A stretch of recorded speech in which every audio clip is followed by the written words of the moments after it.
Hey guys, it's Jared here at Thrust Flight. Today, I'm going to talk to you about every essential that every CFI should carry in their flight bag. Our first essential today are batteries. Many pilots use batteries in all their equipment, from the flashlight that they use when they're pre-flighting in the dark to the active noise canceling headsets that they use. Batteries are a must. Many people also use their phones or tablets which have an internal battery that is rechargeable. So if you have a brick, carrying one of those is really beneficial as well. Me personally, I actually use rechargeable ones because buying these in bulk can sometimes be pretty expensive. The next thing that I think is essential is a flashlight. From pre-flighting in the dark to navigating the cockpit on a really dimly lit night, you may want a flashlight. Obviously, a flashlight helps you see, but additionally, having a flashlight that has a red light will help pilots keep their night vision. The third item we have is a view limiting device, more commonly known as Foggles. Now, every flight instructor, having gone up to this point, probably has experience with Foggles, or definitely has experience with Foggles. And Foggles essentially, just like with the name, limits your view. And so it makes it really difficult to see. You know, like I have to tilt my head up so high in order to see straight in front.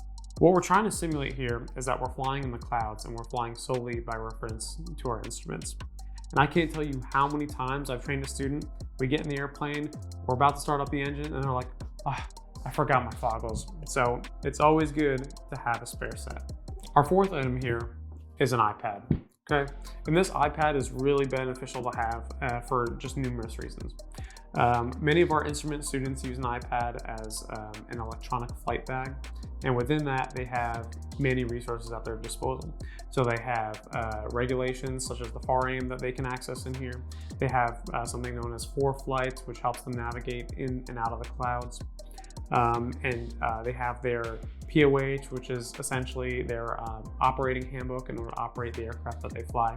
So all in all, you take a whole stack of textbooks like we all had when we were in school, and we can condense it down to an electronic flight bag, which weighs just a few ounces. The next item we have here is a portable handheld radio. This is beneficial for quite a few reasons. Number one being that if you lose comms, if you lose communications in the actual airplane, you've got another way of communicating with a handheld. Secondly, if your student perhaps is soloing in the pattern, you can communicate with them through this, and you can let them know it's time to come back in. Flight instructing can sometimes be long, it can be tiresome, and for a lot of people, if you don't eat, you get a little hangry. So that's why I recommend carrying a bunch of snacks on you. The worst thing that I want to do is just be super snappy and a little bit frustrated and angry at my student when it's the learning environment, right? So I feel like having a snack and having something in my system can help, tide me over until the next meal. Additionally, so a lot of our airplanes that we instruct in are general aviation airplanes that don't really have air conditioning in them.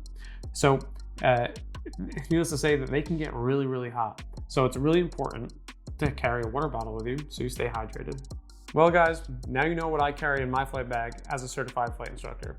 If you enjoyed the video, don't forget to like, comment, subscribe, and let me know what exactly you carry in your flight bag if it differs.